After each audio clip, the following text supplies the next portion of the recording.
Hello students. आज हम famous Nigerian poet वॉले सोयिंका की एक बहुत ही फेमस पोएम टेलीफोन कॉन्वर्जेशन को स्टडी करेंगे। इस वीडियो में हम देखेंगे पोएम की full detailed explanation along with the difficult word meanings, और साथ ही साथ हम पढ़ेंगे पोएम में जो फिगर्स ऑफ स्पीच यूज हुई है उनके बारे में। टेलीफोन कॉन्वर्जेशन पोएम जो है ये दो लोगों के बीच एक बातचीत जो कि किसी हाउस को रेंट पर लेने के लिए हुई थी उसको दिखाती है। कैसे ये बातचीत जो है उस हाउस रेंटिंग से चली गई रेसिज्म की तरफ, कैसे जो है सोसाइटी की हाई ब्रेडेड पीपल जो होते हैं वो भी रेसिज्म में बिलीव करते हैं, ये सब इस पोएम के थ्रू रिफ्लेक्ट होता है। तो सबसे पहले हम जानेंगे वॉले सोयिंका के बारे में और उनकी फेमस थीम्स के बारे में। तो students, Wole Soyinka is a poet whose full name was Akinwande Oluwole Wole Soyinka, and इनका जन्म जो था वो 13 जुलाई 1934 को हुआ था। नाइजीरिया की एक बहुत ही ब्राइट राइटर रहे हैं, and he has been the first person from South Africa and first person of diaspora जिन्हें कि अवार्ड मिला था Nobel prize for English literature. And Nobel prize for literature जो है लिटरेचर का सबसे रेप्यूटेड प्राइज़ होता है। स्टूडेंट्स, आप सोच रहे होंगे कि डायस्पोरा क्या होता है। तो डायस्पोरा का मीनिंग हुआ जब एक राइटर किसी भी वजह से, weather this is personal, weather this is political और सोशल, कोई भी रीजन हो, और अपने नेटिव लैंड से, अपने नेटिव कंट्री से डिस्पर्स होकर, डिस्प्लेस होकर किसी और कंट्री में शिफ्ट हो जाता है, बट उसकी राइटिंग की थीम जो है वो उसी अपने नेटिव लैंड से रिलेटेड रहती है। तो ऐसे लोग कहलाते हैं, ऐसे राइटर्स कहलाते हैं डायस्पोरिक राइटर्स। तो वॉले सोयिंका जो थे वो नाइजीरियन थे, बट अपने पॉलिटिकल इश्यूज़ की वजह से उन्हें जो है यूएसए में शिफ्ट होना पड़ा। वहाँ के जनरल, नाइजीरियन जनरल ने इवन इनके अगेंस्ट जो है वो डेथ सेंटेंस भी जो है प्रोक्लेम कर दी थी। तो पोएम को पढ़ने से पहले हम जानेंगे पोएम की थीम के बारे में। Telephone conversation is a 1963 poem by the Nigerian writer Wole Soyinka that satirises racism. तो poem actually is a satire. Satire क्या होती है स्टूडेंट? सटायर एक ऐसी पोएम होती है जिसमें सोसाइटी की किसी भी बुराई को लिया जाता है और उस बुराई को हाईलाइट करते हुए पोएम लिखी जाती है, या वो लिटरेचर का पीस लिखा जाता है ताकि वो बुराई लोगों की नज़रों में आए और उसको जो है वो ख़त्म किया जा सके। रेसिज्म होता है किसी भी तरह का डिस्क्रिमिनेशन जो कि मेनली रेस, प्रजाति के बेस पर होता है, कलर के बेस पर होता है। और साउथ अफ्रीकन पीपल के अगेंस्ट जो रेसिज्म का डिस्क्रिमिनेशन रहा है वो पूरी दुनिया में जाना जाता है। ना सिर्फ साउथ अफ्रीकन कंट्रीज़ में बल्कि पूरे वर्ल्ड में इन लोगों के अगेंस्ट जो रेसिज्म रहा है। तो ऐसा ही रेसिज्म जो कि पोइट ने फील किया when he was in USA, और वो अपने इसी रेसिज्म के एक्सपीरियंस को लिख रहे हैं। The poem describes a phone call between A landlady and the speaker who is black, जो कि खुद ब्लैक है, ब्लैक डार्क स्किन कलर्ड है। और this phone call was all about renting the apartment. The landlady is pleasant until she learns that the speaker is African. Landlady बहुत खुश है कि अच्छा हुआ कोई इस घर को रेंट ले रहा है, लेकिन कब तक जब तक कि उसे ये नहीं बताया गया कि जो स्पीकर है वो खुद एक अफ्रीकन है। एंड जैसे ही उसे पता चलता है तो उसी पॉइंट पर उसकी टोन जो बदल जाती है और वो जानना चाहती है कि वो लाइट स्किन्ड है या डार्क स्किन्ड है। अफ्रीकन आते ही वो स्किन कलर पे चले जाती है। और लैंडलेडी की जो इग्नोरेंस है और उसकी जो प्रेजुडिसेस है, नेगेटिव ओपिनियन है, उनको डेमोन्स्ट्रेट किया गया। पोएम में दिखाया गया कि कैसे ऐसे लोग जो कि हाई सोसाइटी से बिलोंग करते हैं वो भी अपने अंदर इस तरह की फीलिंग्स को रखते हैं। जैसे ही रेशियल डिस्क्रिमिनेशन की बात आती है तो वो अपनी ह्यूमैनिटी को भूल जाते हैं। तो स्टूडेंट्स, अब हम लाइन टू लाइन पोएम को पढ़ेंगे जिससे कि आपके जितने भी डाउट्स इस पोएम को लेकर हैं वो आपके सारे दूर हो और आप इजीली इस पोएम को समझ सके। The price seemed reasonable, location indifferent. तो मेन जो था, हमने एक बैकग्राउंड देखा कि there is a telephone conversation between two people, one is the landlady and the another one is the person who is taking the house on rent. तो सब कुछ जो है डील अच्छी तरह से साइन हुई, प्राइस भी रीजनेबल लगी, रीजनेबल सही सही है, लोकेशन भी इंडिफरेंट। इंडिफरेंट लोकेशन ऐसी होती है जो ना बहुत अच्छी है ना बहुत बुरी, ओके ओके टाइप। तो सब कुछ सेट था। Landlady sword she lived of premises. Even landlady ने स्वेरिंग भी की, मीन प्रॉमिस भी किया कि वो प्रेमिसेस में, उसी बिल्डिंग में, उसी कंपार्टमेंट में नहीं रहती। तो इससे अच्छा क्या हो सकता है कि हाउस ओनर भी वहाँ नहीं है, इट मीन्स डिस्टर्बेंस नहीं होगा। सो सब कुछ सही था, नथिंग रिमेंड। अभी कुछ नहीं बचा और डिस्कस करने के लिए बट सेल्फ कन्फेशन। अभी सिर्फ रहा सेल्फ कन्फेशन। स्पीकर को लगा कि यस ही शुड कन्फेस, उसे अपने बारे में कन्फेस कर लेना चाहिए, स्वीकार कर लेना चाहिए कुछ। और उसने स्वीकार किया, उसने बताया कि कुछ भी ऐसा ना हो जो कि छिपा हुआ रहे। उसने कहा, madam I want, I hate a wasted journey, I am African. Speaker जो कि अच्छी तरह से जानता था कि कैसे लोगों के दिलों में प्रेजुडिसेस हैं और कैसे वो अपनी ओपिनियन चेंज कर लेते हैं अफ्रीकन को सुन के, और हो सकता है जब वो मिलने जाए तो वो लेडी उसे घर देने से मना कर दे।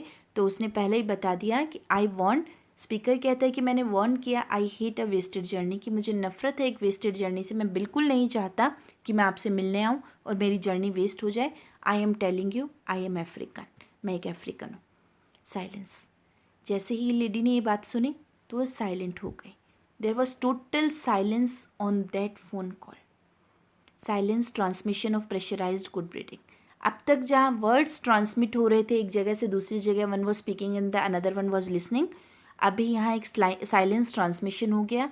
और क्यों यहाँ साइलेंस थी? Because the lady was having good breeding. Good breeding मतलब उसका पालन पोषण, नरिशमेंट सब अच्छा हुआ था, और उसी प्रेशर की वजह से वो ऑल ऑफ सडन कुछ अब्यूजिव नहीं बोल सकती थी। वो बोलना बहुत कुछ चाहती थी बट वो कुछ बोल नहीं सकती थी बिकॉज शी वॉज फेनिंग। वो दिखावा तो कर ही रही थी कि वो एक अच्छी सोसाइटी की है, तो वो कुछ बोल नहीं पा रही थी, इस वजह से वहाँ सिर्फ साइलेंस रही। वॉइस व्हेन इट केम, और अब बहुत देर बाद, काफ़ी देर बाद एक आवाज़ आई। वॉइस व्हेन इट केम, अब जब वॉइस आई, lipstick coated long gold rolled cigarette holder pipped. तो स्पीकर इमेजिन कर रहा है कि ये आवाज़ किसकी रही होगी? Some lady whose lips are lipstick coated. Speaker जो है वो उस वॉइस के ऑनर यानी लैंडलेडी को इमेजिन करने लगा कि वो ऐसी लेडी रही होगी जिसकी लिप्स जो है वो लिपस्टिक कोटेड है, एंड साथ ही साथ long gold rolled cigarette holder. Long gold rolled, gold में रोल हुआ सिगरेट होल्डर। अमेरिका में एक ट्रेडिशन रही कि हाई सोसाइटी की लेडी जो स्मोकिंग करती है वो डायरेक्टली सिगरेट स्मोक नहीं करती, बल्कि वो एक गोल्ड से बने हुए सिगरेट होल्डर में सिगरेट को रख के स्मोक करती हैं ताकि उनकी लिप्स जो है वो डिस्कलर्ड होकर ख़राब ना हो। तो ये सब स्पीकर की इमेजिनेशन है कि शायद वो लेडी ऐसी रही है। और अभी जो आवाज़ आई that was a piping sound. Pipped mean a very small sound as if made by birds. जैसे कि पक्षी छोटी छोटी आवाज़, हल्की हल्की आवाज़ में चहकते हैं, बिल्कुल वैसी छोटी सी आवाज़ आई। Caught I was foully, and speaker समझ गया कि मैं फाउली यानी रॉन्गली कॉट हुआ हूँ, यानी मेरी बात को गलत समझा गया है। मेन उसे जैसी एक्सपेक्टेशन थी बिल्कुल वैसा ही हुआ कि जैसे उस लेडी ने अफ्रीका के बारे में सुना तो वो लेडी एकदम साइलेंट हो गई। एंड अभी उसके जो वर्ड्स थे, जो short words, that was like peeping sound of birds, उन्होंने सिर्फ एक ही बात कही, हाउ डार्क, कितने dark. The lady did not ask anything, उसने सिर्फ एक ही वर्ड पूछा, हाउ डार्क, कितने dark. I had not miss heard, speaker से इसकी मैंने मिस हयर नहीं किया था, गलत नहीं सुना था। She was asking are you light और वेरी डार्क, क्या तुम लाइट हो या डार्क हो। As soon as she heard about Africa, तो उसके माइंड में रेशियल प्रेजुडिस पहले आ गए और उसने उसके अलावा कुछ भी नहीं सुना।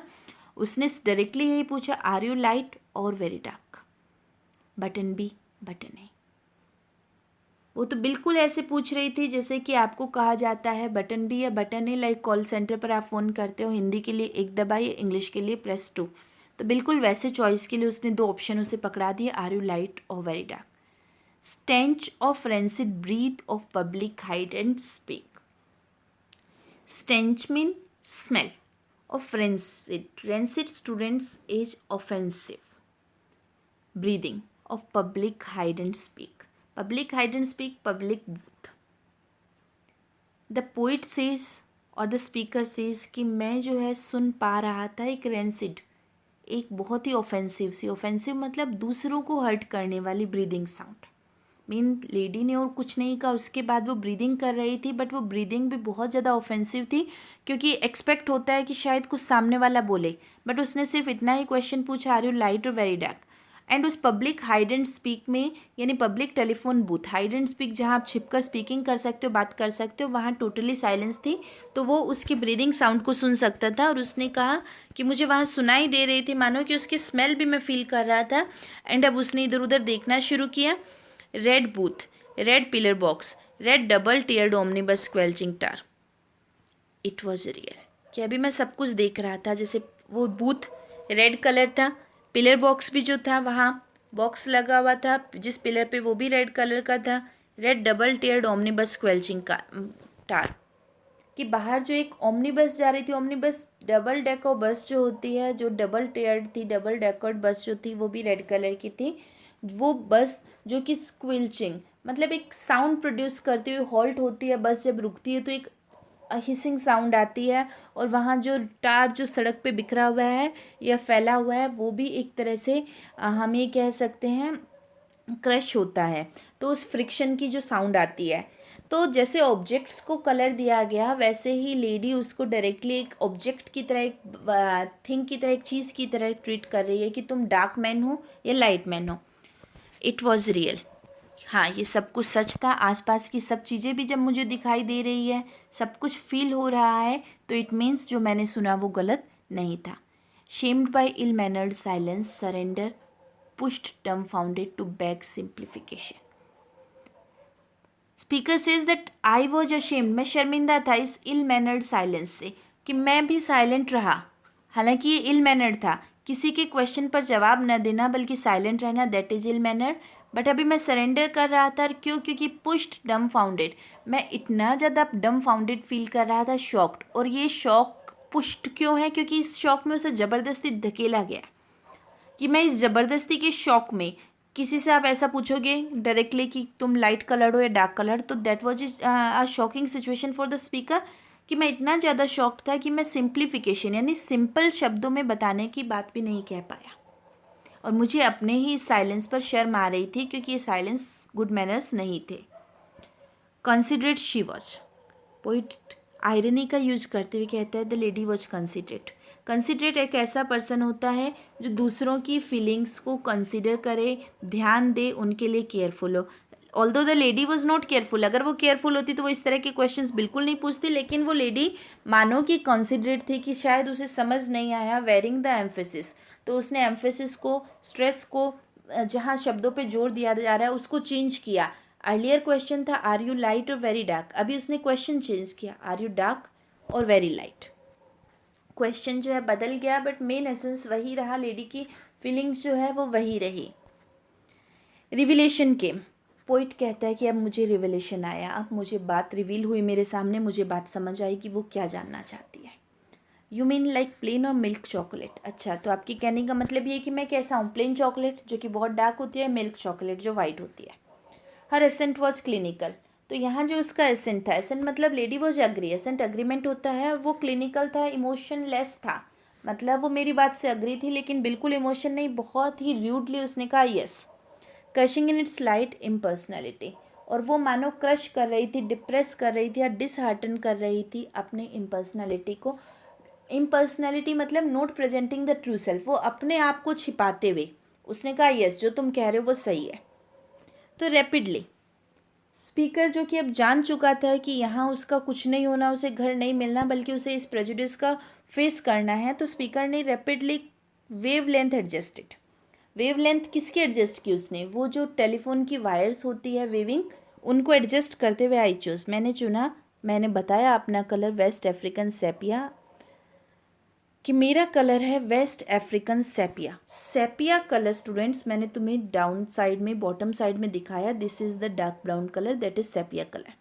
एंड एज आफ्टर थॉट, और बाद में सोचते हुए मैंने एक लाइन और ऐड की, डाउन इन माई पासपोर्ट, मेरे पासपोर्ट में तो यही लिखा है that I am a West African sepia. Silence for spectroscopic flight of fancy. थोड़ी देर के लिए साइलेंस हुई। साइलेंस किसके लिए? फॉर स्पेक्ट्रोस्कोपिक, स्पेक्ट्रोस्कोपिक यहाँ जो है imaginative. Flight of fancy, flight of fancy again imagination. The lady perhaps went into imagination, शायद वो लेडी कुछ देर साइलेंस रही और इमेजिन करने लगी। टिल ट्रुथफुलनेस, और कब तक वो इमेजिन करने लगी? जब तक कि सच्चाई, जैसे ही उसे सेपिया कलर समझ आया तो सच्चाई जो थी, उसने clanked her accent hard on the mouthpiece. Clanked मतलब लाउड हार्श साउंड, उसके जो एक्सेंट्स थे, उसके जो उच्चारण थे, वो उस माउथ पीस पे, फ़ोन का जो माउथ पीस था जहाँ से आवाज़ जा रही थी, वो बहुत हार्श हो गया। The lady that was speaking very politely like a bird till now, अब तक तो वो एक बर्ड की तरह पाइपिंग कर रही थी, बट अभी वो जो लेडी है उसकी आवाज़ एकदम हार्श हो गई। कब हार्श हुई? जब उसे कहा गया कि वेस्ट अफ्रीकन सेपिया कलर्ड हूँ मैं, तो लेडी ने जैसे ही रियलाइज़ किया, अपने इमेजिनेशन में उसने देखा कि वेस्ट अफ्रीकन सेपिया, तो वो लेडी जो है एकदम से हार्श हो गई। What is that? अब उसने पूछा व्हाट इज़ दैट, ये क्या होता है?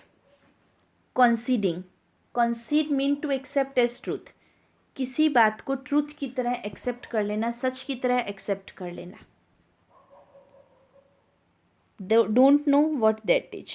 अब उसने कहा, इस बात को मानते हुए कहा कि मैं नहीं जानती वो क्या है, कौन सा कलर है।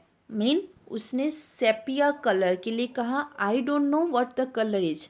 सेपिया कलर कौन सा है, वो कौन सा होता है? तो स्पीकर ने रिप्लाई किया। यहाँ ध्यान देंगे कि जो स्पीकर के वर्ड्स है वो हमारे स्मॉल लेटर्स में है और उस लेडी के वर्ड्स जो हैं वो हमारे जो है वो कैपिटल लेटर्स में है। आपको डिफरेंस क्लियर रहेगा। थ्रू आउट द पोएम लगभग हमने ऐसा ही देखा है, ताकि आपको डिफरेंस रहे क्लियर। तो उसने कहा don't know what that is, like brunette. तो स्पीकर ने कहा वो कलर होता है ब्रूनेट। ब्रूनेट स्टूडेंट्स, आपको मैंने नीचे down side of the video एक हेयर फर्स्ट हेयर शेड जो दिखाया, that is the brunette colour. Dark brown colour shades में आता है ये brunette colour. That's dark isn't it. तो लेडी ने पूछा ये तो डार्क होता है isn't it? Then the speaker said not all together. All together mean completely, completely पूरी तरह से डार्क नहीं हूँ, फेशियली आई एम ब्रूनेट। अब स्पीकर ने भी मॉकिंग करना शुरू किया, मजाक उड़ाना शुरू किया, because he knows very well that he will not be given the house on rent. घर तो उसे मिलेगा नहीं, बट अगर सामने से कोई रेसिज्म की बातें कर रहा है और एक पर्सन जो बार बार सुन रहा है वो इस तरह की बातों के लिए हार्श हो जाता है, तो उसका जवाब भी उसी हार्श वे में आया। तो उसने भी हार्श वे में जवाब देना शुरू किया, नॉट ऑल टुगेदर, कम्प्लीटली मैं ब्रूनेट कलर नहीं हूँ, फेशियली आई एम ब्रूनेट, मेरा फेस ब्रूनेट जैसा है, but madam you should see the rest of me. Then again he went on, वो कहता गया आपको मेरा बाकी हिस्सा देखना चाहिए, मेरी बाकी बॉडी देखनी चाहिए। Palm of my hand, soles of my feet, मेरी हाथों की पाम यानी हथेलियाँ, and soles of my feet, मजाक उड़ाते हुए उसने कहा कि पूरा मैं ब्रूनेट नहीं हूँ, मेरे पैरों की जो सोल्स है, तले जो है, are a peroxide blonde. Peroxide blonde क्या होता है? पेरोक्साइड ब्लीच्ड जो होते हैं, ब्लीचिंग से जो शेड आता है, हमने सेकंड हेयर शेड देखा है, वो पेरोक्साइड ब्लॉन्ड है। कि मेरे हाथ पैर बिल्कुल वैसे हैं। Friction caused foolishly madam by sitting down has turn my bottom raven black. अभी जो है स्पीकर इतना ज़्यादा फ्रस्ट्रेटेड हो चुका है कि वो थोड़ा थोड़ा ऑब्सिनिटी की तरफ यानी अश्लीलता की तरफ भी मुड़ रहा है। He is not showing good manners of how to talk with the lady. और उसने कहा friction caused foolishly madam by sitting down, कि अभी फुलिशली नीचे बैठने की वजह से, बार बार फुलिशली, बहुत ही फुलिश वे में मैं नीचे बैठा हूँ, जिसकी वजह से फ्रिक्शन हुआ। फ्रिक्शन क्या होता है? जब एक चीज़ दूसरे रफ सरफेस से टकराती है, कि बार बार जो फ्रिक्शन हुआ उसकी वजह से क्या हुआ है, turn my bottom raven black, और मेरा बॉटम जो है, बॉटम यानी बट्स यानी हिप्स, वो रेवन ब्लैक कलर की हो गई। Raven black third colour shade है। तीनों शेड्स मैंने आपको पिक्चर से समझा दिया, जिससे आपको डिफरेंस क्लियर रहे कि मेरा बॉटम जो है वो रेवन ब्लैक हो गया। One moment madam. और फिर स्पीकर ने कहा one moment madam, sensing her receiver rearing on the thunder clap about my years, क्योंकि वो अच्छी तरह से जान गया था कि that lady is rearing mean getting angry, और अभी गुस्से में वो जो है उस फ़ोन को, उस रिसीवर को फेंकने वाली है। और जब वो उस रिसीवर को नीचे फेंकेगी तो वो एक थंडर क्लैप बहुत लाउड साउंड की तरह सुनने वाले के कानों में उसकी आवाज़ आएगी। तो अभी मैं अच्छी तरह से जानता था कि मैं एक ऐसी आवाज़ को सुनने वाला हूँ। तो मैडम, आई प्लीडेड, मैंने प्लीड किया, madam wouldn't you rather see for yourself, कि आप मेरी बॉडी को खुद देख लीजिए, whether this is my face, these are my soles, these are my palms, और this is my bottom. So students, you have seen कि कैसे एक टॉक जो कि किसी घर को रेंट पर देने से थी, वो रेसिज्म की तरफ टर्न हुई, और कैसे रेसिज्म जो है सोसाइटी के अगले एस्पेक्ट को दिखाता है, कि बड़ी से बड़ी पढ़े लिखे लोगों में भी रेसिज्म को लेकर जो है नेगेटिव ओपिनियंस है लोगों के लिए, और कैसे जो है बहुत ज़्यादा इल ट्रीट होता है उन लोगों के साथ जो कि डार्क स्किन कलर है। फर्दर पोएम एट ए ग्लेंस मैंने आपको प्रोवाइड किए। यहाँ पोएम को एक बहुत ही शॉर्ट वे में आप अच्छे से देख पाएंगे, जिससे आपको समराइज़ करने में हेल्प मिलेगी। And at the next I have written some tough words, I have unlisted them, and list बनाई है, जिससे कि मुझे पूरा होप है, कि मुझे पूरी होप कर रही हूँ मैं कि आप अच्छे से इस पोएम को समझेंगे, जितने भी वर्ड मीनिंग्स है आप अच्छे से उसे देख पाएंगे। तो टफ वर्ड्स हमने यूज़ किया। As for figures of speech, poem is an irony. Irony क्या होती है? Irony is a situation where the literal meaning is exactly the opposite. जहाँ हम जो कह रहे हैं उससे एकदम ऑपोजिट जो है वो हो रहा है। तो यहाँ पोइट भी अच्छी तरह से जानता था और कि वो लेडी उससे इतनी ज़्यादा अच्छे मैनर्स में बात नहीं कर रही है और उसे घर नहीं मिलेगा, लेकिन सिचुएशन ऑपोजिट चलती रहती है। And flight of fancy, that is alliteration. Alliteration क्या होता है student? Alliteration is the repetition of consonant sounds. Poem में किसी तरह की कोई राइम स्कीम नहीं है, फ्री वर्ड्स में है, मॉडर्न पोइट्री है। So through this poem you have seen how racism, the feeling of racism creates the inhumanity of one man towards the another. So I hope कि आपको ये poem अच्छे से समझ आई है और अब इस पोएम को आप एक बार फिर से रिवाइज करेंगे तो आप इसके हिडन मीनिंग्स को अच्छे से समझ सकेंगे। So this was the poem of Wole Soyinka that has exposed one of the burning issues of society and especially of South Africa. So I hope you have understood the poem and further we'll meet with the another video. Till then keep learning. All the best. Thank you.